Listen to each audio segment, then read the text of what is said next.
क्या बच्चों आप जानते हैं अगर आपके पास एक रिफ्लेक्टिंग सरफेस होता है और उस रिफ्लेक्टिंग सरफेस में हम लोग एक लाइट को इंसिडेंट ऐसे करवाते हैं तो ये बॉडी जो है वो आगे जा सकता है।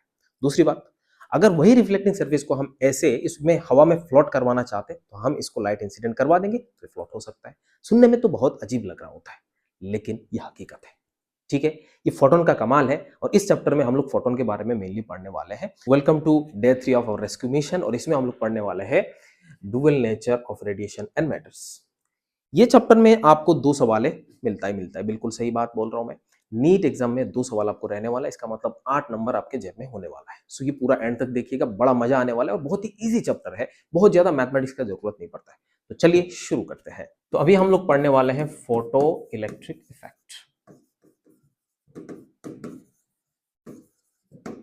आइए देखते हैं फोटो इलेक्ट्रिक इफेक्ट क्या होता है। मान लीजिए आपके पास एक मेटल सरफेस है, ये मेटल सरफेस है, इस मेटल सरफेस में आपने फोटोन गिराया।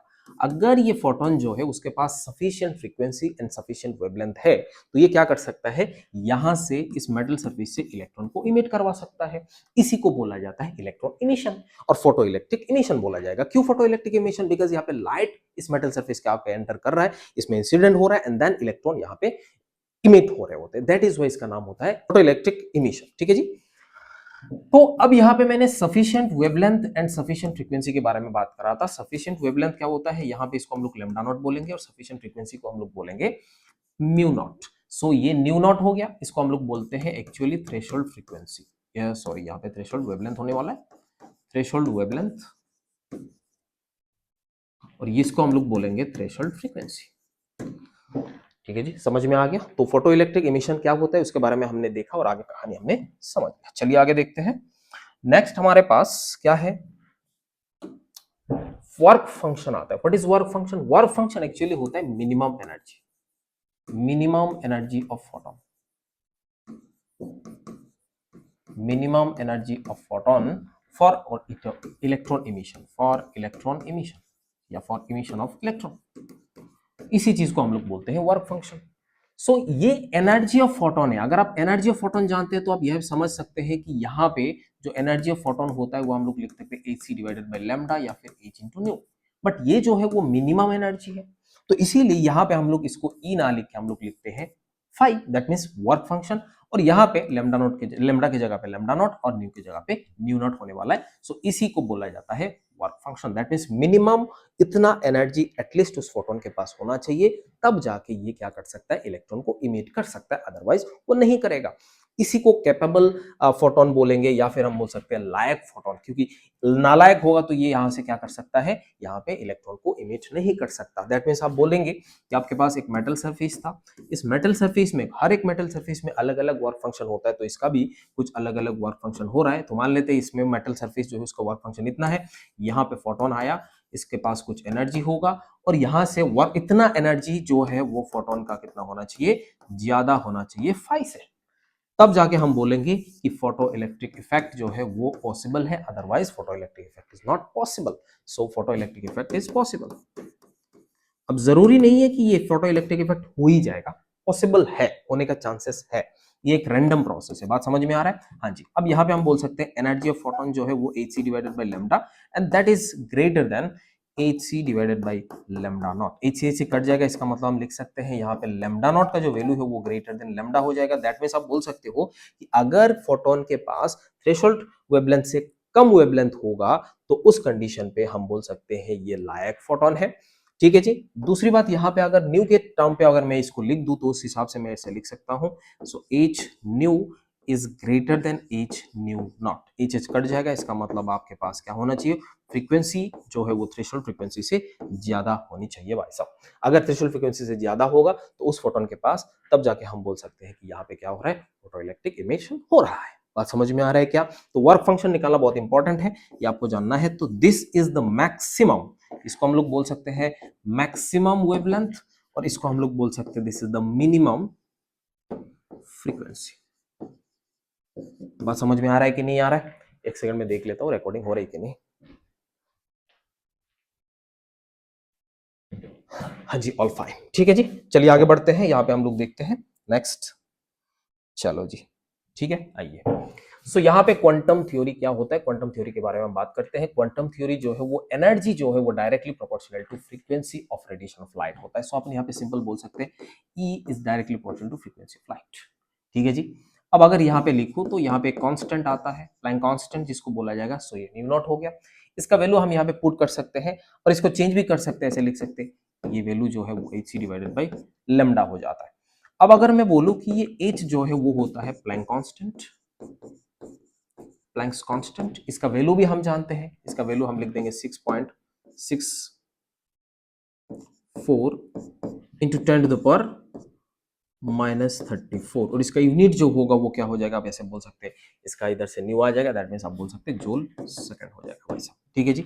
अभी अगर यहाँ पे पुट करते हैं तो एनर्जी का जो वैल्यू है वो आपको ऐसे मिल सकता है 2400 डिवाइडेड बाई लेमडा, और इस लेमडा को जो है वो आप ऐसे लिख सकते हैं एंगस्ट्रॉम में लिखेंगे, और ये जो एनर्जी जो है वो आपको किस में आएगा, इलेक्ट्रॉन वोल्ट में आएगा। तो ये दिमाग में आपको रखना ही रखना है इस चीज को। क्या आपने देखा है कि इलेक्ट्रिक जो यहाँ पे एनर्जी जो है वो इन इलेक्ट्रॉन वोल्ट आपको निकल के आ जाएगा 12400 डिवाइडेड बाई लेमडा, और ये लेमडा जो है वो किस में आने वाला है, एंगस्ट्रॉम में आने वाला है। सो एंगस्ट्रॉम में इसको पुट कर देंगे तो आपको ये मिलेगा। कभी कभी नैनोमीटर में आता है तो उस हिसाब से आप इसको चेंज कर लीजिएगा, इसको एंगस्ट्रॉम नहीं यहाँ पे जीरो काट दीजिएगा तो उस हिसाब से आपको बन जाएगा।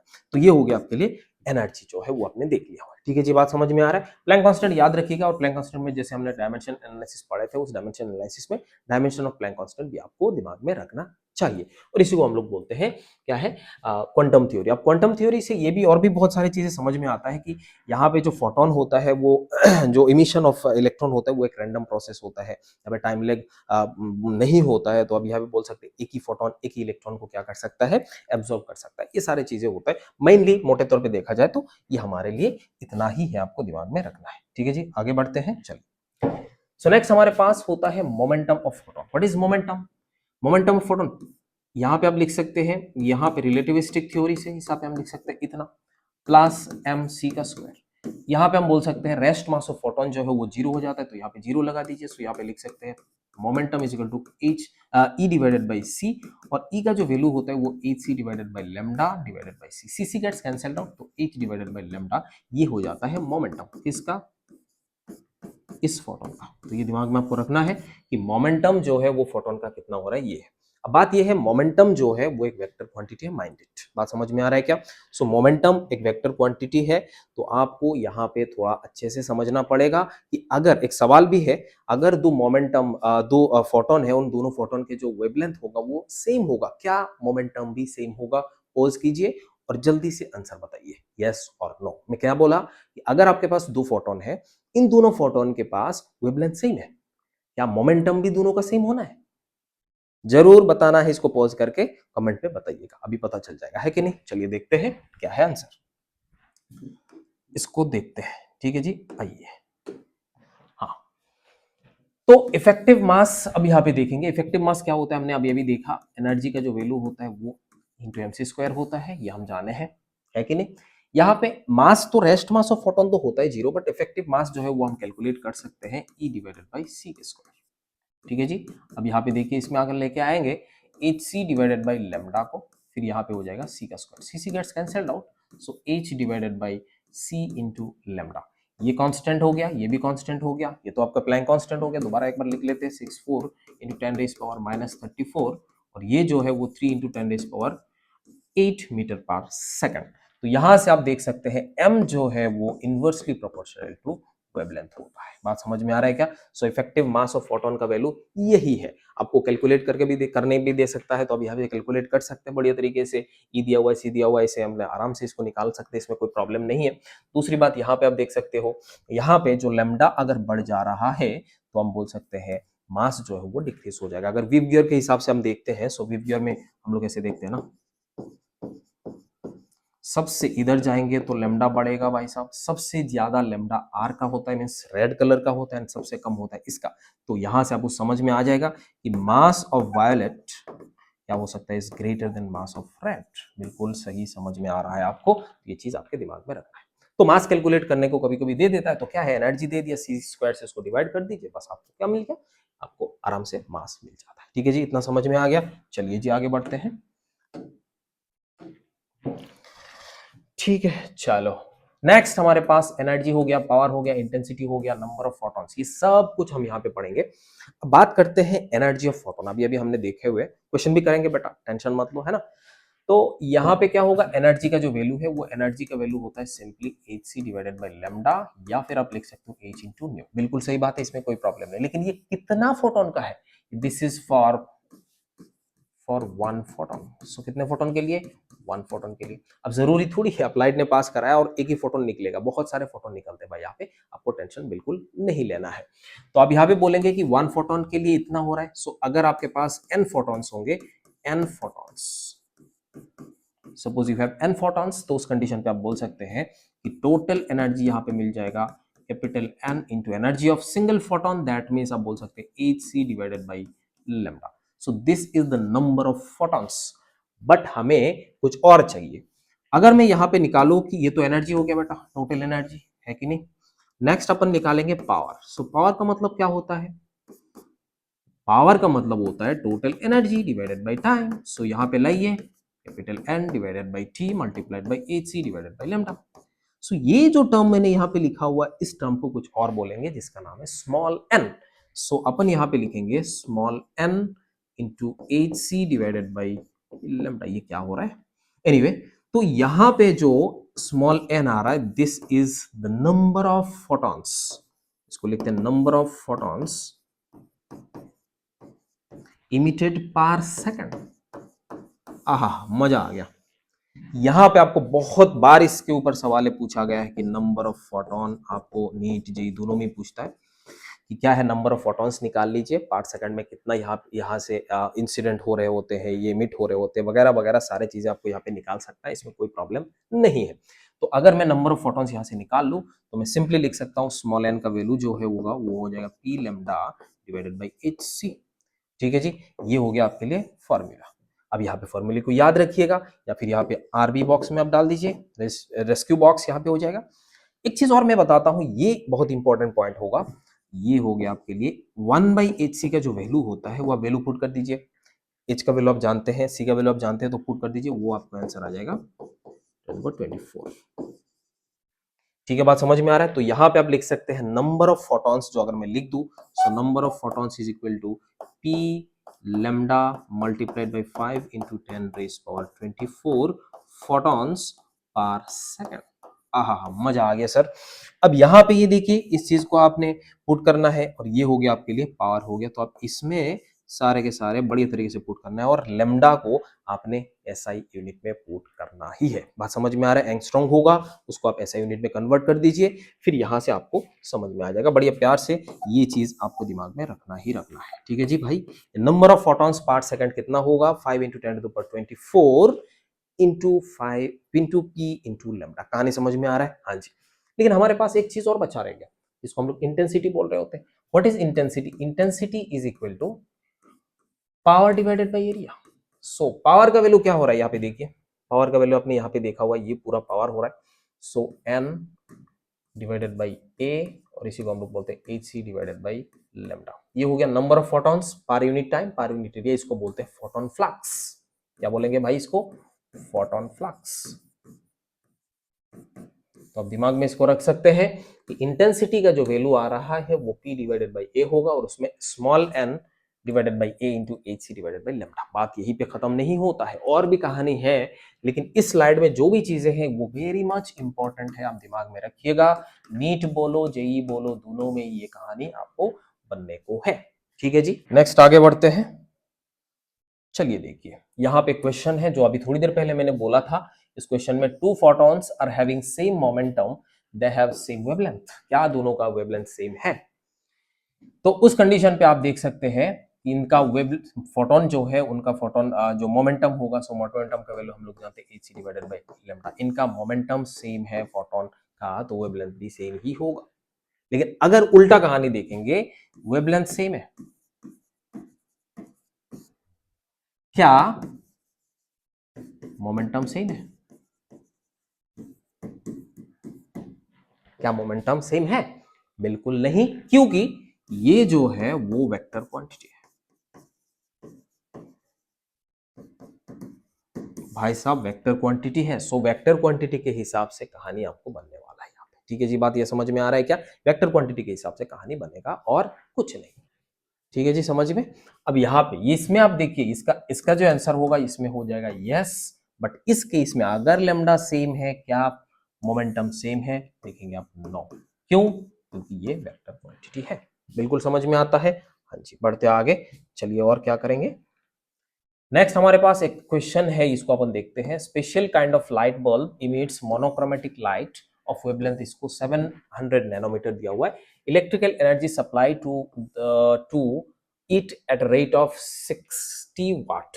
The bulb is 50% efficient at converting that energy to the light energy. How many photons are emitted by the bulb during this it's life time of 1 day? एक दिन में क्या कितना इसने फोटोन को रिलीज करा एक दिन में भाई साहब। सो एक दिन में कितना सेकंड होता है, आप जानते हैं कि नहीं जानते? हाँ जी जानते हैं सर, क्या होता है? 86400 सेकंड, ये दिमाग में रखिएगा, है कि नहीं? हाँ जी।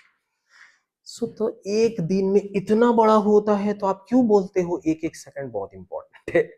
एनीवे इंपॉर्टेंट तो है भाई इसमें, है ना, समझ लेना। सो अब बात करते हैं हम लोग यहाँ पे इंटेंसिटी जो भी है, पावर वगैरह आपको सब कुछ दिया हुआ है। सो पावर अभी अभी थोड़ी देर पहले हमने पढ़ा था, एन का जो वैल्यू है वो lambda divided by H C के बारे में हमने बात किया हुआ है। सो यहाँ पे क्या हो रहा है, ये जो इफिशियंसी है वो कितना आपको दिया हुआ है 50%, और इसमें कितना मिल रहा है उसमें 60। दैट मीन्स यहाँ पे जो पावर आपको मिलने वाला है वो 30। फिर यहाँ पे आपने वेवलेंथ जो देखे हैं वो कितना होगा 700 मल्टीप्लाइड बाई 10⁻⁹, और नीचे आप लिखेंगे कितना H C divided by H C, और इस पूरा एच सी का जो वैल्यू होगा वो कितना हो जाएगा भाई? पूरा एच सी का वैल्यू आप देख सकते हैं, हमने थोड़ी देर पहले फॉर्मूला देखा था, 5 into 24 multiplied by 30 multiplied by 700 into 10⁻⁹। ये पूरा यहां से हिसाब कर लीजिए, तो यहाँ पे होगा number of photons per second. ये number of photons per second है। अब अगर पर सेकंड वाला आपको मिल जाता है तो फिर आप क्या करेंगे, इसको पर डे में निकालना है। सो number of photons per day, तो एक दिन में कितना होता है भाई? इस पूरा जो भी वैल्यू मिलने वाला है उस पूरा वैल्यू को आप क्या करिए, इससे मल्टीप्लाई कर दीजिए, इससे मल्टीप्लाई कर दीजिए। सो इससे करेंगे कितना, यहाँ से होगा 15 150, फिर यहाँ पे आप कर सकते हैं। सो आंसर आप खुद लिख दीजिएगा, यहाँ पे दिया हुआ 9 इंटू 10⁻24। ठीक है जी, ये आंसर आपको दिया हुआ है 9 इंटू 10⁻24 आंसर है। तो अब इसको दिमाग में रखिएगा, बढ़िया तरीके से समझ में आना है कैसे हम लोग इसको हैंडल करें हैं। नंबर ऑफ फोटॉन्स आपको निकालने को बोला, how many photons are emitted. So number of photons अगर आपको कहीं पे बोलता है तो ये फॉर्मूला आपको ये दिमाग में रखना है, n is equal to 5 into 10⁻24 multiplied by p into lambda. p is the power. अब यहाँ पे पावर कितना मिल रहा है उसको उस इफिशियंसी के साथ इसको पुट करना है, और इफिशियंसी का वैल्यू क्या होता है, p output divided by p input multiplied by 100%। अब जरा देखिए, यहाँ पे 60 वाट दिया तो वो उसको मिल रहा था, लेकिन वो कितना एफिशिएंट है, 50% एफिशिएंट है। कहानी समझ में आ रहा है? मैं तो पूरा 100% देता हूँ लेकिन आप कितना ले पाते, वही आपका एफिशिएंसी है। कहानी समझ में आ रहा है क्या? चलिए आगे बढ़ते हैं। नेक्स्ट हम लोग पढ़ेंगे radiation force and radiation pressure. ये रेडिएशन फोर्स वो रेडिएशन फोर्स है जिसके वजह से ये इसको फ्लोट कर रहे थे। मैंने शुरुआत में बोला था ना कि इसके वजह से ऐसे हम लोग एक जो मिरर को, या फिर हम ऐसे बोल सकते हैं रिफ्लेक्टिंग सरफेस को, अगर हम इसमें फ्लोट करना चाहते हैं तो हम इसमें लाइट को इंसिडेंट करवाएंगे। वही फोर्स है रेडिएशन फोर्स, उसके वजह से ही ये उधर फ्लोट कर रहा होता। चलो देखते हैं क्या हो रहा है। सो रेडिएशन फोर्स निकालने से पहले अपन यहाँ पे देखते हैं, हमारे पास दो टाइप ऑफ सरफेस होते हैं। एक होते हैं रिफ्लेक्टिंग सरफेस, और दूसरा आपके पास होगा एब्जॉर्बिंग सरफेस। तो इस कंडीशन पे हम लोग 100% रिफ्लेक्टिंग वाला बात कर रहे होते हैं, है ना। सो मेरे पास एक सरफेस होगा जो रिफ्लेक्टिंग होगा, इसका एग्जाम्पल पे मैं मिरर बोल सकता हूँ, और दूसरा मेरे पास होगा एब्जॉर्बिंग, 100% एब्जॉर्बिंग। सो एब्जॉर्बिंग हम लोग देखेंगे। सो 100% एब्जॉर्बिंग का मतलब क्या होता है, ब्लैक बॉडी।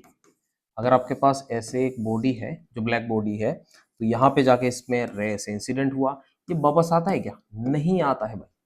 तो इसका मतलब ये 100% एब्जॉर्ब कर लिया। उस फोटोन जो है उसके पास मोमेंटम रहा होगा h डिवाइडेड बाई लैम्डा, ये जाके इसमें टकराया, वापस आया नहीं। तो हम यहाँ पे बोल सकते हैं change in momentum for single photon is equal to this minus this, that means h divided by lambda होने वाला है। बिल्कुल सही बात है, इसमें कोई प्रॉब्लम नहीं। लेकिन मुझे चाहिए फोर्स। फोर्स के लिए मुझे चाहिए होता है चेंज इन मोमेंटम का total value divided by time. So total change in momentum, so एक फोटोन के लिए इतना है, तो n फोटोन यहाँ पे स्ट्राइक कर रहे होते हैं, सो अपन इसे लिख सकते हैं n इंटू ये वाला value h divided by lambda divided by t। ये जो टर्म है वो क्या होता है, स्मॉल n हमने प्रीवियस स्लाइड्स में हमने पढ़ा है, तो small n h divided by lambda. What is the value of small n? Small n का मतलब फोटॉन्स पर सेकंड, तो हम यहाँ पे बोल सकते हैं इसमें जो भी वैल्यू आएगा वो हम लिख सकते हैं p lambda divided by H c multiplied by h divided by lambda. So ये लेमडा लेमडा कट गया, h कट गया, इसका मतलब p डिवाइडेड बाई c जो है वो हमारे लिए रेडिएशन प्रेशर आएगा। किसके लिए? ये 100% एब्जॉर्बिंग सरफेस के लिए। अगर मैं प्रेशर का बात करता हूं तो प्रेशर क्या होगा? प्रेशर एब्जॉर्बिंग सरफेस के लिए radiation force divided by area, that means यहाँ पे P divided by A multiplied by C, that means P divide by A को हम लोग बोलते हैं I, तो I डिवाइडेड बाय C हो जाएगा रेडिएशन प्रेशर। ये हो गया एब्जॉर्बिंग सरफेस के लिए। रिफ्लेक्टिंग में क्या होता है, ये गया फिर वापस आया, तो यहाँ पे आप बोल सकते हैं एक P means H divided by lambda, यहाँ पे भी H डिवाइडेड बाय लैम्डा होगा। So change in momentum for single photon is equal to twice H divided by lambda. अब यहाँ पे टोटल चाहिए, सो टोटल के लिए आपको क्या होगा, n multiplied by this total, पूरा वैल्यू आ जाएगा। तो इसका मतलब सारे यहाँ पे 2 टाइम्स लग रहा होता है, सो आप यहाँ पे लिख सकते हैं रेडिएशन फोर्स का जो वैल्यू है वो 2 इंटू यहाँ पे कितना हो रहा है P डिवाइडेड बाई C आप लिख सकते हैं।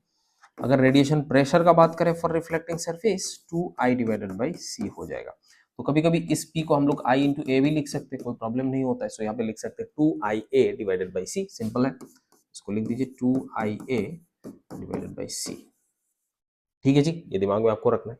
लेकिन अगर कोई सरफेस हमारे यहाँ पे पूरा पूरा रिफ्लेक्टिंग भी नहीं है, पूरा पूरा एब्जॉर्बिंग नहीं है, तो उस कंडीशन पे क्या होगा उसको हम थोड़ा सा देख लेते हैं। ठीक है जी, चलिए। सो A% absorbing plus R% reflecting ऐसे ले लेते हैं। ठीक है जी, हाँ।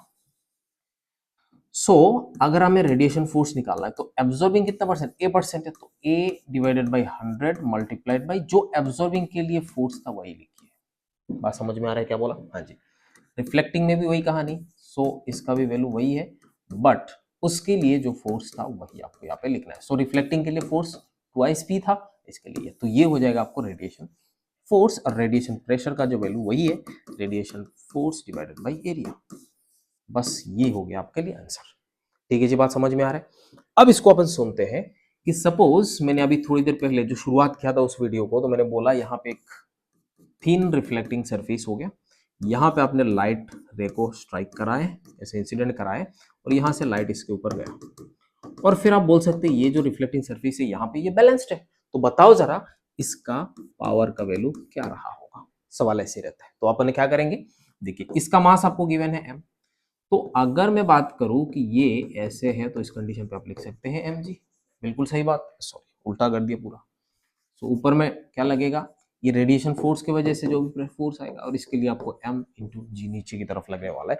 अब ये रेडिएशन फोर्स इस लाइट की वजह से, क्योंकि लाइट गया और फिर वापस आया, अगर ये 100% रिफ्लेक्टिंग है तो उस वाले कंडीशन पे हम लोग रिफ्लेक्टिव फोर्स रेडिएशन फोर्स लगाएंगे।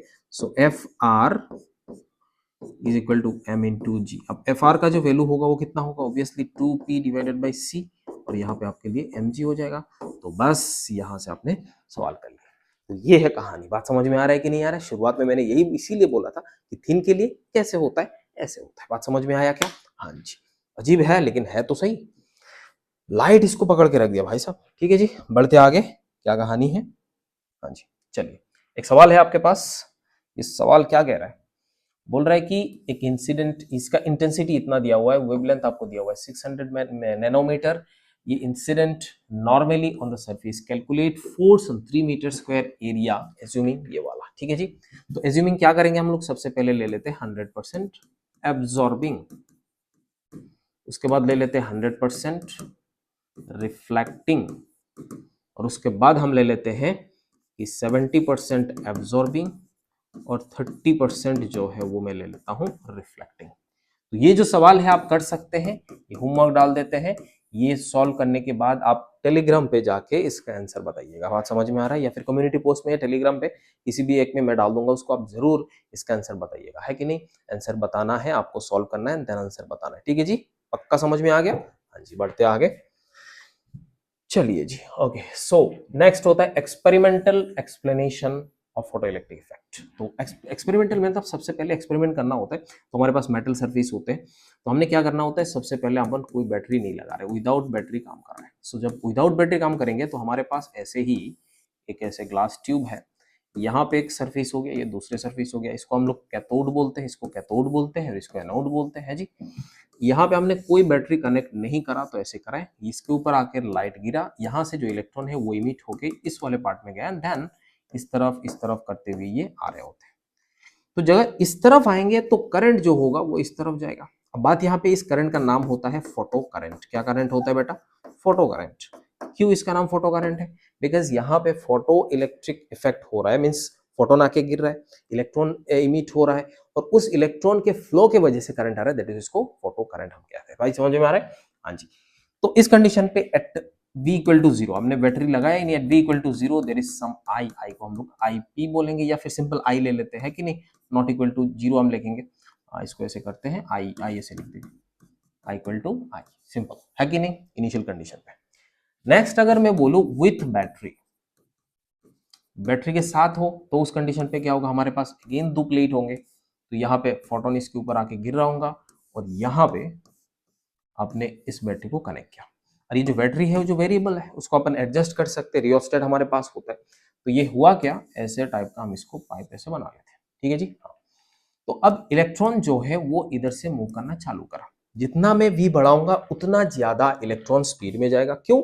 क्योंकि ये वाला पार्ट हो जाएगा हायर पोटेंशियल, ये वाला हो गया लोअर पोटेंशियल, और इस डायरेक्शन पे इलेक्ट्रिक फील्ड आ जाएगा, जिसकी वजह इलेक्ट्रिक फील्ड ने इस इलेक्ट्रॉन को एक्सेलरेट करवा दिया, जिसकी वजह से वो फास्ट चला गया। अगर फास्ट चला गया तो यहाँ पे करंट इंक्रीज होते जाएगा, जब वोल्टेज को इंक्रीज करेंगे करंट इंक्रीज होते रहेगा, इंक्रीज होते रहेगा, इंक्रीज होते रहेगा, पर्टिकुलर वोल्टेज में क्या हो जाता है, करंट कांस्टेंट हो जाता है, उसी को हम लोग बोलते हैं सैचुरेशन करंट। कहानी समझ में आ रहा है? ग्राफ में हम देखेंगे। नेक्स्ट हमारे पास हो गया कि इस बैटरी को हमने क्या कर दिया, रिवर्सिंग कर दिया, रिवर्स कर दिया। क्या कर दिया हमने? रिवर्स कर दिया। तो रिवर्स बैटरी अगर आपके पास है तो उस कंडीशन पे सेम कहानी है, बट एनोड के जगह पे आपने पॉजिटिव नेगेटिव वाला चेंज कर दिया। तो यहाँ पे हो गया आपके लिए ऐसे। अब हुआ क्या, यहाँ पे पॉजिटिव हो गया इधर, इधर हो गया नेगेटिव, इलेक्ट्रिक फील्ड इधर है। अब इलेक्ट्रॉन यहां से निकला तो वहां तक नहीं पहुंचेगा, क्योंकि इलेक्ट्रिक फील्ड इसको पीछे की तरफ खींचेगा। बहुत ज्यादा, सबसे ज्यादा मैक्सिमम, अगर कोई इलेक्ट्रॉन के पास मैक्सिमम काइनेटिक एनर्जी है, वो भी वहां तक नहीं पहुंच पाएगा, वापस आ जाएगा।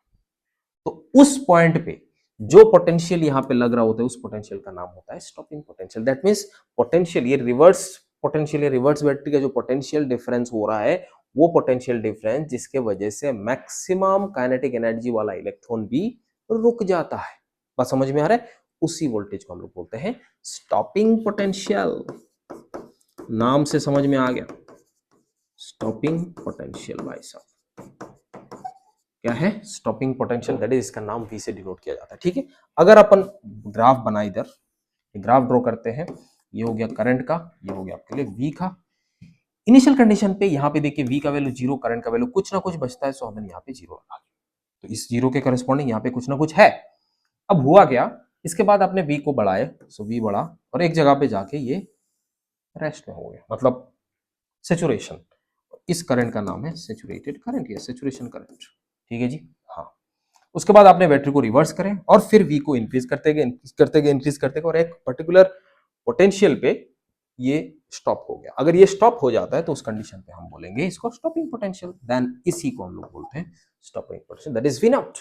तो ये ग्राफ आपके दिमाग में रहना ही पड़ेगा, दिमाग में रखिएगा, ऐसे सेचुरेट हो जाता है, और इसी करंट का नाम है सेचुरेशन करंट। कहानी समझ में आ रहा है क्या? ये ग्राफ आपको याद रखना ही रखना है, ठीक है जी, ये पॉइंट है, ठीक है। चलो आगे बढ़ते हैं। अब देखिए कुछ कुछ चीजें, इफेक्ट देखते हैं इंटेंसिटी का। इंटेंसिटी क्या होता है हम लोग जानते हैं।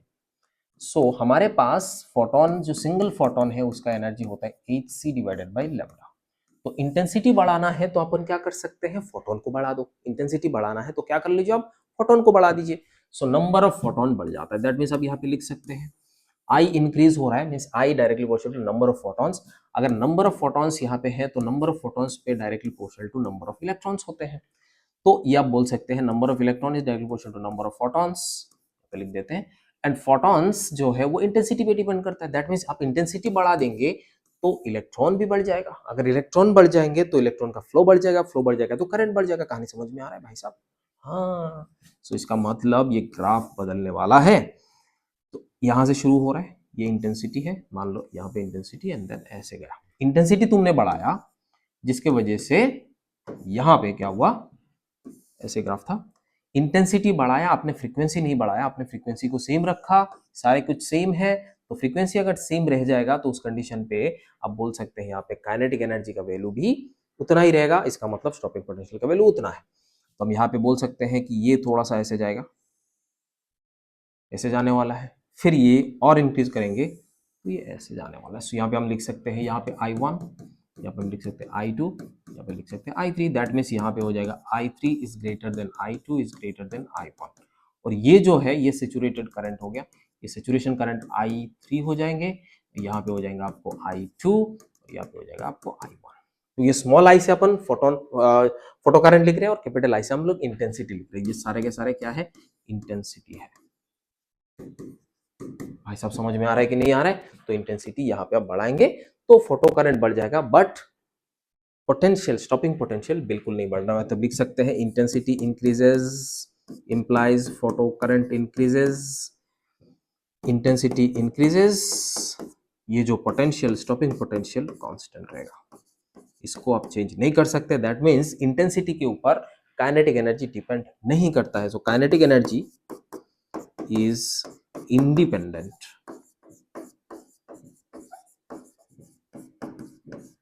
Of intensity. बात समझ में आ रहा है कि नहीं आ रहा है? ये स्टार पॉइंट है, अब इसको दिमाग में रखिएगा। अब यहाँ पे इंटेंसिटी बढ़ाएंगे तो फोटो करंट बढ़ेगा। ठीक है जी, आगे बढ़ते हैं। देखिए फ्रीक्वेंसी का भी चेंज करेंगे तो क्या होता है। अब स्टॉपिंग पोटेंशियल के ऊपर डिपेंड करेगा। क्या है स्टॉपिंग पोटेंशियल? अगर हम यहाँ पे पोटेंशियल चेंज कर देंगे तो उस कंडीशन पे बदलते हुए नजर आएगा। क्या बदलते हुए नजर आएगा भाई?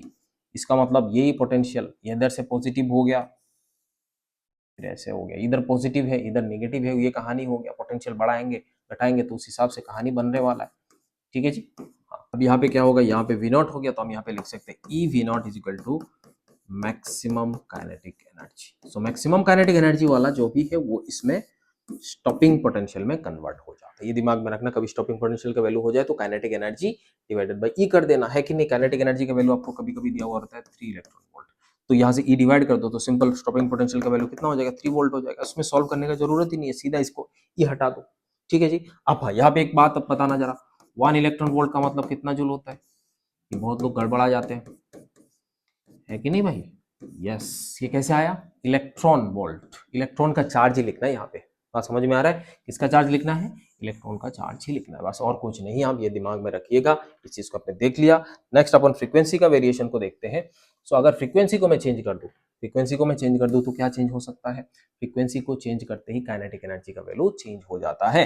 काइनेटिक एनर्जी का वैल्यू अगर चेंज हो गया तो हम यहाँ पे बोल सकते हैं स्टॉपिंग पोटेंशियल का वैल्यू चेंज हो जाएगा। दैट मीन्स यहाँ पे V हो गया, यहाँ पे आपके लिए I हो गया। तो आपने क्या कर दिया, इस फ्रीक्वेंसी को ही चेंज कर दिया। फ्रीक्वेंसी को चेंज करते काइनेटिक एनर्जी का वैल्यू चेंज हो जाएगा। तो इस कंडीशन पे आपने देखा ऐसे जा रहा है और ऐसे। ठीक है जी। सेचुरेशन करंट नहीं बदलने वाला है। सेचुरेशन करंट अगर नहीं बदलेगा तो उस कंडीशन पे हम लिख सकते हैं इसको, ये ऐसे होने वाला है। एक और अगर देखेंगे यहाँ पे दूसरा कलर से अगर ले लेते हैं तो यहाँ से ये ऐसे होने वाला है। बात समझ में आ रहा है क्या? यहाँ से ये ऐसे होने वाला है। दैट मीन्स ये वाला आपके लिए एक हो गया फ्रीक्वेंसी, यहाँ पे आपके लिए फ्रीक्वेंसी, यहाँ पे आपके लिए फ्रीक्वेंसी हो गया। तो ये 3 फ्रीक्वेंसी है तो 3 फ्रीक्वेंसी अलग अलग होगा। तो यहाँ पे हम बोल सकते हैं फ्रीक्वेंसी न्यू 3, न्यू 2, न्यू 1, ये सबसे ज्यादा हो गया आपके न्यू 3, और इसीलिए हम पोटेंशियल, स्टॉपिंग पोटेंशियल इसमें सबसे ज्यादा होगा, फिर इसमें होगा, फिर इसमें होगा। तो अब यह दिमाग में रख लीजिएगा, स्टॉपिंग फ्रीक्वेंसी बढ़ जाता है, काइनेटिक एनर्जी बढ़ जाता है, काइनेटिक एनर्जी बढ़ जाता है तो यहाँ पे आप स्टॉपिंग पोटेंशियल बढ़ जाएगा। ये दिमाग में रखना। सो फ्रीक्वेंसी किसके ऊपर डिपेंड, फ्रीक्वेंसी के ऊपर कौन कौन डिपेंड कर रहा है? स्टॉपिंग पोटेंशियल डिपेंड कर रहा है, काइनेटिक एनर्जी डिपेंड कर रहा है, बट यहाँ पे फोटो करंट बिल्कुल डिपेंड नहीं कर रहा है। ये दिमाग में रखिएगा, फोटो करंट बिल्कुल डिपेंड नहीं कर रहा है। तो दिमाग में चीज रखना है इंटेंसिटी करंट पे। बात समझ में आ रहा है? फिर अब यहाँ पे फ्रीक्वेंसी जो होगा वो वी नॉट हो गया, और वी नॉट जो है वो तो भाई साहब अपने वो एक कर्व जो भी आपने बनाना होता है वो आप देख सकते हैं यहाँ पे। तो ये दोनों इंपॉर्टेंट है। बात समझ में आ रहा है कि नहीं आ रहा है? सो इंटेंसिटी चेंज होते ही फोटो करंट चेंज हो जाता है, बाकी कांस्टेंट रहते हैं। यहाँ पे फ्रीक्वेंसी चेंज कर देंगे तो उस कंडीशन पे आप बोल सकते हैं यहाँ पे स्टॉपिंग पोटेंशियल चेंज हो जाएगा, फ्रीक्वेंसी बढ़ाएंगे तो स्टॉपिंग पोटेंशियल बढ़ेगा। ठीक है जी, बढ़ते आगे। So Einstein equation of photoelectric effect. Einstein equation क्या होता है? सबसे पहले इस द्वारा मेटल सरफेस में अपन टकराए थे, ऐसे आया और यहाँ पे इलेक्ट्रॉन निकल गया। आइंस्टीन क्या कहते हैं? आइंस्टीन कहते हैं भाई देखिए कि यहाँ पे फोटोन जो आया वो एनर्जी लेके आया। इस फोटोन का जो एनर्जी है वो किस किस में कन्वर्ट हो रहा है? सबसे पहले वर्क फंक्शन में गया, फिर यहाँ पे कोलिजन वोलिजन हुआ तो कोलिजन में चला गया, सो काइनेटिक एनर्जी कोलिजन में निकल गया, है कि नहीं? ऐसे कोलिजन में निकल गया, प्लस काइनेटिक एनर्जी बचा। उस काइनेटिक एनर्जी से ये इलेक्ट्रॉन बाहर निकलेगा। बात समझ में आ रहा है क्या? तो ये तो कभी कभी हमारा जनरली हम एक इसको जीरो ले लेते हैं, तो उस कंडीशन पे हम लिख सकते हैं इसमें एनर्जी ऑफ फोटोन, ये हो गया आपके लिए वर्क फंक्शन, और यहाँ पे ये वैल्यू जीरो है, इसका मतलब ये इलेक्ट्रॉन जो है वो मैक्सिमम काइनेटिक एनर्जी से क्या करेगा? मैक्सिमम काइनेटिक एनर्जी से मूव करने वाला है। अगर मैक्सिमम काइनेटिक एनर्जी से मूव करेगा तो हम यहाँ पे लिख सकते हैं क्या? मैक्सिमम। सो ये हो गया आपके लिए कहानी। अब इसको देखते हैं, एच न्यू बोल सकते हैं, यहाँ पे एच न्यू नॉट बोल सकते हैं, प्लस यहाँ पे हम लिख सकते हैं काइनेटिक एनर्जी को इलेक्ट्रॉन वोल्ट। बात समझ में आ रहा है कि नहीं आ रहा है? सो इसको इस टाइप लेके आ जाइए। So E into v naught is equal to h nu minus h nu s. तो इसको ई को इस साइड में लेके चले जाते हैं, राइट साइड में। तो राइट साइड में अगर लेके चले जाएंगे तो v naught is equal to H divided by E into nu minus h divided by E minus into nu naught. So ये हो गया आपके लिए आइंस्टीन इक्वेशन। यहाँ पे देखिए ये हो गया y equal to M X plus C type का चीज है। दैट मीन्स ये जो है y इंटरसेप्ट हो गया, यहाँ पे वही x के जैसा, और ये होता है स्लोप। इसका मतलब स्लोप जो है वो h divided by e, it is remain constant. तो यहाँ पे आपको टेंशन दिमाग में बिल्कुल टेंशन नहीं रखना है, ध्यान से देखिएगा। अगर मैं फ्रीक्वेंसी वर्सेस यहाँ पे वी नॉट करता हूँ, फ्रीक्वेंसी वर्सेस वी नॉट करता हूँ, तो उस कंडीशन पे क्या होगा आप जरा देखिए। अगर मैं इसका वैल्यू जीरो ले लेता हूँ, अगर इसका वैल्यू मैंने जीरो ले लिया तो उस कंडीशन पे देखिए ये वैल्यू आएगा। सो वी नॉट का वैल्यू माइनस नेगेटिव में आएगा, ये वाला। सो यहाँ पे आप लिख सकते हो minus H E divided by mu naught. अगर आपने वी नॉट का वैल्यू जीरो लगा दिया तो ये वाला वैल्यू आता है। इसका मतलब ऐसे बोल सकते हैं वाई इंटरसेप्ट जो है वो नेगेटिव है और ये सीधा ऐसे चला जाएगा, और इसका स्लोप जो होगा that slope is equal to H divided by E. हर एक जगह पे आपने सारे इसका वैल्यू बदल लिया, सब कुछ बदल गए, फिर भी स्लोप जो है मेटल बदल लेंगे तो वर्क फंक्शन बदल जाएगा, इस हिसाब से ये आगे बढ़ते हुए नजर आएगा। तो यहाँ पे म्यू नॉट का वैल्यू जो है वो बढ़ जाएगा, म्यू नॉट बढ़ेगा, लेकिन अब ये स्लोप जो है उसको आप चेंज नहीं कर सकते। सो आप मान लेते हैं ये एक मेटल के लिए हो रहा है, ये वर्क फंक्शन किसी पर्टिकुलर वर्क फंक्शन देखा, दूसरे के लिए आप ऐसे बोल सकते हो यहाँ पे ऐसे आ रहा है, ये दूसरा वर्क फंक्शन की वजह से हो रहा है कि नहीं? लेकिन स्लोप जो है वो बेटा सेम रहने वाला है और ग्राफ जो है वो ऐसे ही रहने वाला है, ऐसे ही सीधा चलेगा। बात समझ में आ रहा है? लेकिन वाई इंटरसेप्ट बदल जाएगा, वो किसके ऊपर डिपेंड करता है? वो मटेरियल के ऊपर डिपेंड करता है, उसका आपका जो वर्क फंक्शन है वो क्या है। बात समझ में आ रहा है कहानी क्या है? तो ये आपको समझना है, ये आइंस्टीन इक्वेशन वेरी इंपॉर्टेंट, तो दिमाग में रखिएगा। काफी बार सवाल पूछा जाता है, फाइंड काइनेटिक एनर्जी मैक्सिमम क्या होगा? सो फोटोन का एनर्जी माइनस वर्क फंक्शन, ये दिमाग में रखिएगा, हमेशा दिमाग में रखिएगा। ठीक है जी, बढ़ते आगे। नेक्स्ट होता है quantum efficiency. What is quantum efficiency? Quantum efficiency होता है number of photo electron emitted, या फिर आप बोल सकते हो यहां से बाहर जो निकल रहा होता है वो divided by number of photons, इसको पार्ट सेकंड भी बोल सकते हैं, number of photons part second incident on that surface part second multiplied by 100%, इसको बोला जाता है क्वांटम एफिशिएंसी। कभी कभी आपको क्वांटम एफिशिएंसी पूछ लेता है, तो आप उस हिसाब से उसको देख लीजिएगा, बढ़िया तरीके से आपको समझ में भी आना चाहिए, है कि नहीं? याद रखना ही रखना है, बिल्कुल समझ में आना है। ठीक है जी, आइए बात करते हैं। यहाँ पे रेस्क्यू बॉक्स यहाँ पे हम देखते हैं। एक चीज आपको मैं दिखा दूं, मान लीजिए हमारे पास ऐसे एक ट्यूब है, यहाँ पे ऐसे है, यहाँ पे ऐसे। अब मैं क्या जानता हूं कि सोर्स मेरे पास यहाँ पर है, तो यहां से ऐसे हुआ, इधर से आया, तो यहाँ पे जो इंटेंसिटी ऑफ सोर्स होगा वो किस पे डिपेंड करता है? Power divided bye 4 pi into D का स्क्वायर। कितना दूर पे है वो डी पे डिपेंड कर रहा होता है। ठीक है जी। और दूसरा इंटेंसिटी जो है वो directly proportional to number of photons पे डिपेंड करता है। बात समझ में आ रहा है कि नहीं आ रहा है? हाँ जी। इसका मतलब intensity is inversely proportional to D का square is directly proportional to N photon. तो ये आपके दिमाग में रखना ही रखना है। तो अगर दो जगह पे इंटेंसिटी बदलते हुए नजर आ रहा है, वो डिस्टेंस अब बदल रहे होते हैं, तो उस कंडीशन पे कभी कभी आपको इसमें फोटो करंट पूछ सकता है, तो फोटो करंट इसे डायरेक्टली प्रोपोर्शनल करके आगे बढ़ा सकते हैं, जैसे कि intensity is inversely proportional to D का square is directly proportional to NP. NP is directly proportional to NE. NE is directly proportional to IP. That means photo current के साथ ये directly proportional है. So IP is inversely proportional to D का square. बात समझ में आ रहा है कि नहीं आ रहा है? सो वेरी मच इंपॉर्टेंट, ये दिमाग में अब रखिएगा। नीट में सवाल आने का पॉसिबिलिटी तो बहुत है इसके ऊपर। ठीक है जी, बात समझ में आ रहा है क्या? बाद में हम प्रेडिक्ट करेंगे, वैसे भी मोस्ट प्रेडिक्ट करेंगे हम लोग, वो सारी चीजें हम देख लेंगे, उसमें कोई टेंशन नहीं है। नेक्स्ट आगे बढ़ते हैं। डी ब्रॉय हाइपोथेसिस, इसको हम लोग इंडिया में बोलते हैं डी ब्रोगली, बट एनसीईआरटी में ये डी ब्रॉय दिया हुआ है। एनीवे, जो भी है वो डी ब्रोगली हाइपोथेसिस एक्चुअली क्या था? सबसे पहले क्या बात हो रही थी भाई साहब? लाइट जो है या फोटोन जो है वो क्या है? ये आप बोल सकते हो ये वेव है। कुछ लोगों ने इसको सपोर्ट भी करा। अगर इसको हम लोग पार्टिकल बोल रहे थे तब भी इससे हम समझ सकते हैं कि ये कुछ लोग इसको सपोर्ट कर रहे हैं। दैट मीन्स वेव भी बोल रहे हैं कुछ लोग, और कुछ लोग बोल रहे हैं ये पार्टिकल है। बहुत लड़ाई चल रहा था, ये बोल रहे पार्टिकल है, वो बोल रहे वेव है, ये वो हंगामा मच गया। लेकिन एक भाला मानुस आया, बहुत ही भाला मानुस भाई साहब, झगड़ा को रुक दिया और बोले लड़ो मत, ये दोनों है। क्या है? दोनों है। मतलब आप यहाँ पे बोल सकते हैं लाइट जो है वो वेव भी है और पार्टिकल भी है। तो ये दोनों नेचर यहाँ पे इस लाइट के पास होता है, ये यही बोलते हैं। तो बोलते हैं कि अगर कोई पार्टिकल है जो मूविंग पार्टिकल होगा, फास्ट मूविंग पार्टिकल, वो क्या करेगा?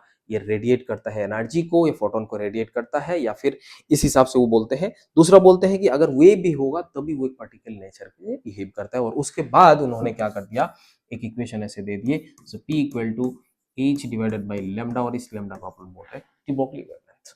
सो यहाँ पे बोला जा सकता है कि लैम्डा डी मतलब डी ब्रोगली वेवलेंथ आपको पूछता है, और ये बहुत ही ज्यादा इंपॉर्टेंट कॉन्सेप्ट है। मतलब इतना छोटा कॉन्सेप्ट, बहुत ही सिंपल कॉन्सेप्ट है, आप सीधा लिख सकते हैं lambda is equal to H divided by P.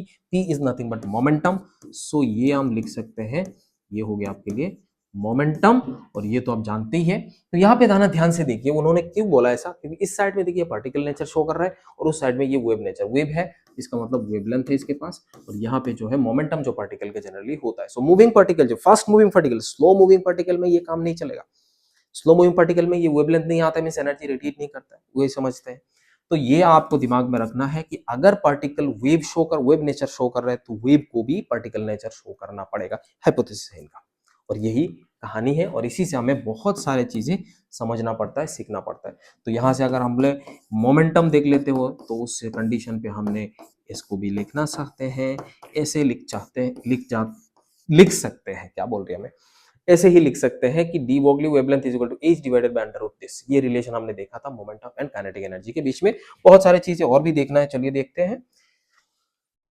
ये D Broglie wavelength associated with moving particle, ये जो अभी अभी मैंने लिखा हुआ है वही de Broglie h divided by p, इसको हम लोग ऐसे बोल सकते हैं h divided by m into v। m is the mass, v is the velocity. तो उस हिसाब से कौन सा बॉडी, कौन सा पार्टिकल है, इलेक्ट्रॉन है, प्रोटॉन है, या अल्फा पार्टिकल है, एनीथिंग, तो आप यहाँ पे समझ सकते हैं, ये हो जाएगा। और इसको हम थोड़ा सा अलग भी लिख सकते हैं, अंडर रूट 2mk। बिल्कुल सही बात है, यहाँ से आप इसको देख लीजिएगा और ये याद भी रख लीजिएगा। वेरी वेरी इंपॉर्टेंट पॉइंट है, ये नीट में फोकस करता है भाई साहब। ठीक है जी, बढ़ते आगे। चलो, कुछ भी नहीं करना है, बस यही देखना है, एसोसिएटेड विद चार्ज पार्टिकल। अगर चार्ज पार्टिकल है तो चार्ज पार्टिकल में देखिए काइनेटिक एनर्जी का जो वैल्यू होता है वो हम लोग सीधा लिख सकते हैं Q into V. So kinetic energy ये आपको पता चल गया, तो डी ब्रोगली वेवलेंथ का वैल्यू जो होगा वो कितना हो जाएगा, H divided by kinetic energy की जगह पे ये लिख दो, बस हो गया। कैसे हो गया? हाँ, बस ये हो गया। कहानी समझ में आ रहा है कि नहीं आ रहा है? हाँ जी, क्या हो गया इसका, हाँ ऐसे रखते हैं। तो ये हो गया आपके लिए सिन, ये इसको समझना पड़ेगा, और ये आपको देखना भी पड़ेगा, याद भी रखना पड़ेगा कि ऐसे ऐसे ऐसे होता है। तो ये भी आप नीट में देख सकते हैं, इंपॉर्टेंट है। नेक्स्ट आगे बढ़े, चलिए। D Broglie wavelength associated with अनचार्ज particle, जिसको हम लोग गैस मॉलिक्यूल या फिर एटम बोलते हैं। अनचार्ज पार्टिकल में क्या होता है देखिए, थोड़ा सा सेम कहानी यहाँ पे भी होता है, सेम कहानी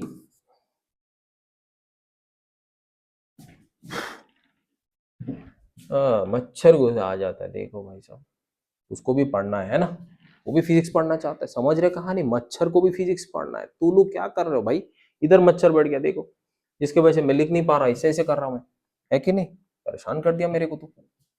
चलो भाई, हाँ जी, हाँ ऐसे ही रखते हैं।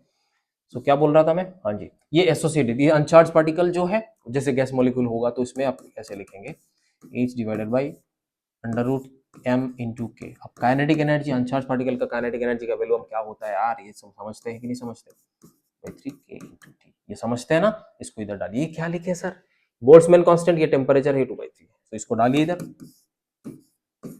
हाँ बस 2m, ये काइनेटिक एनर्जी है, जब मैं काइनेटिक एनर्जी लिख देता हूँ, और ये आपके बोल्ट्जमैन कांस्टेंट है, ठीक है जी, 3 divided by 2 Boltzmann constant into T, इसको काटो तो आपका बनेगा h divided by under root 3m K T, ठीक है जी, ये हो गया आपके लिए D Broglie wavelength for gas molecule and all, ठीक है जी, ये आप देखो दिमाग में रखना ही रखना, इसमें कोई गड़बड़ नहीं करना है, ये सब सवाल इंपॉर्टेंट है, नीट के लिए सवाल करेंगे और भी समझ में आएगा। चलिए आगे बढ़ते हैं। अब जरा देखिए यहाँ पे क्या था, बोर्ड साहब क्या बोल रहे थे कि ये जो ऑर्बिट है, उस ऑर्बिट में क्या कर रहे होते हैं, ये इलेक्ट्रॉन जो है वो मूव कर रहे होते हैं, लेकिन एक्चुअली जब इलेक्ट्रॉन मूव कर रहा होता है तो उस कंडीशन पे क्या होता है, एनर्जी रेडिएट हो रहा होता है। तो उनको पूछा गया कि एनर्जी रेडिएट हो रहा है तो बताइए भाई इसका क्या कनेक्ट कहानी है, तो वो तो बता नहीं पाए। तो डी ब्रोगली यहाँ पे क्या करके ये बताया इनका कि जब ये इस वाले में, जब स्टेबल एनर्जी ऑर्बिट में ये रिवॉल्व कर रहे होते हैं, इलेक्ट्रॉन जो है वो रिवॉल्व करते हैं around the nucleus in form of stationary wave. अब स्टेशनरी वेव क्या, आप डरो मत, आप वेव में पढ़ाया जाएगा, बट ये समझ लो ना, स्टेशनरी वेव जो है वो प्रोपागेट नहीं करता है। तो यहाँ पे आप समझ सकते हैं ये स्टेशनरी वेव है, ऐसे ऐसे ऐसे ऐसे ऐसे ऐसे ऐसे ऐसे लूप बना रहा होता है। सो ये जो लूप बनाया होगा, इस पूरा का पूरा लूप में लेंथ कितना हो रहा है, ये 2πr, और इसी लेंथ को हम लोग एन लेमडा बोलते हैं। ये जब अब दिखाएंगे कैसे हो रहा है, ये देखिए, electron revolve around the nucleus in form of stationary wave. Electron revolve in the circular orbit in which circumference of the orbit is integral multiple of de Broglie wavelength. That means L lambda के बराबर होता है, ये आपको बताना चाहिए होता है, यही बताना है कि इसका जो सर्कम्फरेंस होगा वो सर्कम्फरेंस का वैल्यू यही आता है, ठीक है जी। ये कहां से आ गया जी, बोर के सेकंड पोस्टुलेट को याद कीजिए, एंगुलर मोमेंटम जो होता है वो क्या होता है, एंगुलर मोमेंटम उन्होंने बताया n h divided by 2π, obvious बात है, ये हम जानते कि नहीं जानते, हाँ जी। अब यहाँ पे देखो, ये इसका जो वैल्यू होता है वो रोटेशन में हमने पढ़ा m into v r, sir हमने तो नहीं पढ़ा, कोई बात नहीं, पढ़ लोगे बेटा, इसके लिए आप थोड़ा सा याद रख लो बस, और कुछ नहीं। सो एम वी आर यही होता है एंगुलर मोमेंटम किसी भी पार्टिकल का, पार्टिकल अगर मूव कर रहा है वी वेलोसिटी से तो हम इसमें ऐसे लिख सकते हैं। अब जरा देखिए 2πr उधर लेके चले जाओ, 2πr इधर लेके आ गया, एन को यहाँ पे रख दे, h divided by m into v. अरे भाई साहब ये क्या है, जी ब्रोगली वेवलेंथ है, बस यही तो हम लिख रहे थे इधर, सो यही तो लिख रहे होते, यही तो उन्हें लो दे दिए, उसी को ही तो एक्सप्लेन कर रहे थे डी ब्रोगली। बात समझ में आ रहा है कि नहीं आ रहा है, तो ये इंपॉर्टेंट है बट अंडररेटेड है, उतना नहीं पूछता आपको नीट में, बट जानना जरूरी है, ठीक है जी। एक सवाल है इसके ऊपर हम करते हैं, चलिए देखिए। According to de Broglie wavelength of electron in a second orbit is इतना, इतना आप लिख सकते हैं, इसका वेवलेंथ दिया हुआ इतना मीटर आप लिखिए, then circumference of orbit, circumference of orbit निकालना है तो बस और क्या, n इंटू दिस, बस हो गया, n का वैल्यू कितना है 2 है, मल्टीप्लाइड बाई यहाँ पे डाल दो 10⁻⁻19 मीटर, हो गया, सॉरी 19 लिख दिया, बाप रे बाप, गड़बड़ा जाएगा सारे कहानी, है कि नहीं, हाँ, सो इंटू 10⁻⁹ मीटर, ठीक है जी। ये हो गया आपके लिए कोई सवाल, बड़ा आसान सवाल था। आगे बढ़ते हैं, और भी सवाल है। इलेक्ट्रॉन एक्सिलरेटेड बाई इतना वोल्ट, अगर इलेक्ट्रॉन एक्सिलरेट करवा रहे तो उस कंडीशन पे क्या होगा, जैसे हमने थोड़ी देर पहले ये यहाँ पे कहानी को देखे थे, इलेक्ट्रॉन का यहाँ पे हम देख रहे थे, यहाँ पे कहाँ गया, हाँ देखो देखो देखो, इधर आ जाओ इधर आ जाओ, हाँ यहाँ पे देखिए हमने पढ़ा था चार्ज पार्टिकल के लिए, तो यहाँ पे अगर चार्ज पार्टिकल अगर इलेक्ट्रॉन है, इफ इलेक्ट्रॉन, तो उस कंडीशन पे चार्ज का वैल्यू ई हो जाएगा, सो आप लिख सकते हो de Broglie wavelength is equal to H divided by under root mass of electron, यहाँ पे charge of electron multiplied by v, v is the potential difference जिसमें आप क्या करा रहे हो, इस चार्ज पार्टिकल को एक्सिलरेट करवा रहे हो, सो उस कंडीशन पे आप लिखेंगे, सारे वैल्यू आप यहाँ पे पुट कर देंगे। सो डी ब्रोगली वेवलेंथ का जो वैल्यू होगा वो हो जाएगा under root 150 for electron only divide by this, ये एंगस्ट्रॉम में आएगा। इसको अगर हम इसमें डिवाइड ये कर देंगे, इसको रूट निकाल लेंगे तो यहाँ पे 12.27 divided by root v angstrom होने वाला है। सो ये भी हम देख सकते हैं, है कि नहीं। दिमाग में दोनों चीज रख दीजिएगा, ये ऊपर वाला भी रखिए, ये वाला भी रखिए, ठीक है जी। हाँ, ये रेजिस्टेंस ये आपका रेस्क्यू बॉक्स में डाल दीजिएगा, ठीक है जी। अब सवाल पे आते हैं। देखिए बड़ा सा आसान तरीके से इस सवाल को आप सॉल्व कर सकते हैं। क्या है देखो, जैसे क्या है भाई, क्या है। So de Broglie wavelength is equal to 122 divided by root 100, 10 निकाल दो 1.227।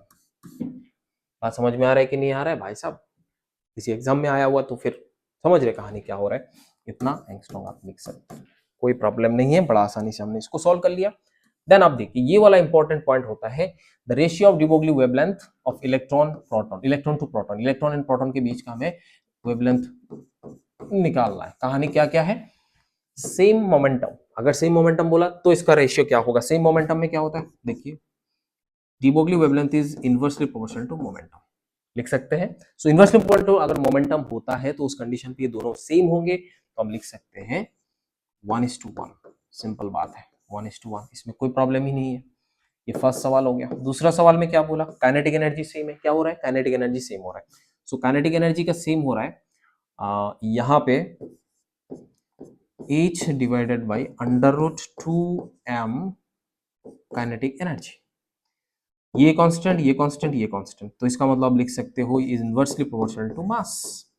दैट मीन्स आप यहाँ पे लिख सकते हो electron is equal to proton is, यहाँ पे आप लिख सकते हो under root mass of proton divided by mass of electron. हालांकि मास ऑफ प्रोटॉन जो है वो अपन अप्रोक्सीमेटली क्या लिख सकते हैं, 1840 लिख सकते हैं। सो लिख सकते हैं 1840। समझ में आ रहा है कि नहीं आ रहा है? सो यहाँ से आपको समझ में आ गया, ठीक है जी। अगर अपन देखें सेम पोटेंशियल डिफरेंस हो रहा है, सो सेम पोटेंशियल डिफरेंस में मतलब क्या हो गया, आपको यहाँ पे बोलना है, तो ये हो गया आपके लिए 2m³ इंटू बी। इलेक्ट्रॉन दोनों का चार्ज सेम है, मास लगभग दोनों का सेम नहीं, मास तो सेम नहीं है, पोटेंशियल डिफरेंस सेम होगा, ये सेम होगा, तो इसका मतलब again inversely proportional to m हो जाएगा। तो ये भी आपको इलेक्ट्रॉन एंड प्रोटॉन के लिए रेशियो जो होगा मास of proton divided by mass of electron हो जाएगा। सो ये वाला भी कहानी आपको समझना है। तो ये जो कहानी हमने करा है अभी जो सवाल करे हैं, ये बड़ा कॉमन सा सवाल होता है, कभी इलेक्ट्रॉन का पूछ लेता है, कभी प्रोटॉन का पूछ लेता है, इन तीनों का पूछ लिया, तो उस हिसाब से आपको इसको देखना है। और ऐसे ही रेशियो वाला एक और जगह पे पूछता है जिसको हम लोग बोलते हैं मैग्नेटिज्म। सो मैग्नेटिज्म में भी आपको ऐसे ही टाइप का चीजें पूछेगा। जब आप मैग्नेटिज्म में क्या करते हैं, परपेंडिकुलर मैग्नेटिज्म में एक चार्ज को मूव करवा देते हैं, प्रोजेक्ट कर देते हैं, तो उस कंडीशन में सर्कुलर ऑर्बिट बनता है, तो उसमें भी आपको आर का वैल्यू पूछता है, कभी टाइम पीरियड का वैल्यू पूछता है। तो ऐसे ही टाइप का कुछ चीजें यहाँ पे भी। ये देखिए आपको जेई में आया हुआ है, 2026 में आया हुआ है जनवरी सेशन पे।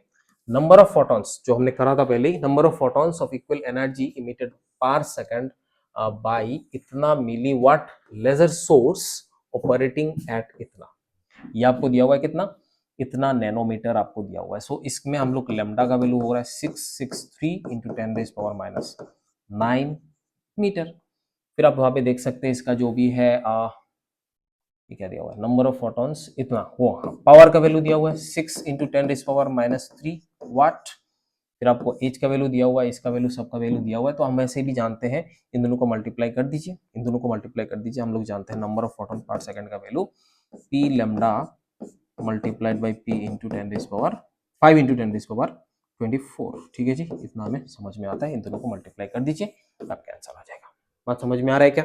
ठीक है जी, इसको पूरा सॉल्व नहीं कर रहा हूं मैं, इसको आप जरा सॉल्व कर दीजिएगा, इतना तो आप कर ही सकते हैं। ठीक है जी, चलो next. De Broglie wavelength of an electron orbiting इतना, n का वैल्यू इतना हो रहा है, स्टेट ऑफ हाइड्रोजन एटम, इतना state of hydrogen atom is close to आहा। इसमें क्या करना है भाई, n का वैल्यू इतना दिया हुआ है, तो आपको D Broglie wavelength of board radius आपको इतना दिया हुआ है, तो इसमें तो बड़ा आसानी से निकाला जा सकता है कि नहीं, इसमें कोई प्रॉब्लम है क्या? नहीं है सर, इसको आप सॉल्व करेंगे। चलो देखो इसमें क्या होगा, n का वैल्यू 2 है, इसका वैल्यू 2 है, लेमडा का वैल्यू बाइंड टू आर, हो गया, फिनिश्ड। बाकी और भी है, ये भी आया हुआ है, इसको आप सॉल्व करें, इसको आप सॉल्व करें। इसको ऑब्जर्व करें, है ना। ये कब आया था? नीट 2025 में आया। चलो बहुत ही अच्छा है, बहुत ही आसान है। और नेक्स्ट आप यहाँ पे देख सकते हैं ये वाला सवाल, ये आपको होमवर्क में मैं डाल देता हूँ।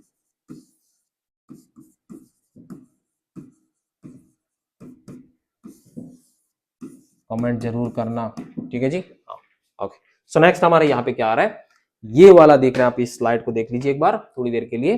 For class notes, DPP, formula sheets and updates join me on Telegram. इसमें टेलीग्राम चैनल का आपको आईडी भी दिया हुआ है, ये देखिए टेलीग्राम चैनल का आपको आईडी दिया हुआ है, या फिर आप इसको स्कैन कर सकते हैं। आप इसको स्कैन कर लीजिए, आप सीधा रिडायरेक्ट हो जाएंगे। दूसरी बात, यहाँ पे आप इसको सब्सक्राइब, मेरे चैनल को सब्सक्राइब कर लीजिएगा, सो दैट आपको ड्रीम कॉलेज मिल जाए। अगर आपको सही में कुछ मिस नहीं करना है, सारे चीज आपको अच्छे से कवर करना होता है, अगर करना चाहते हैं तो चैनल को जरूर सब्सक्राइब कर लीजिएगा, और हो सके दोस्तों को भी शेयर कर सकते हैं। Okay, thank you so much.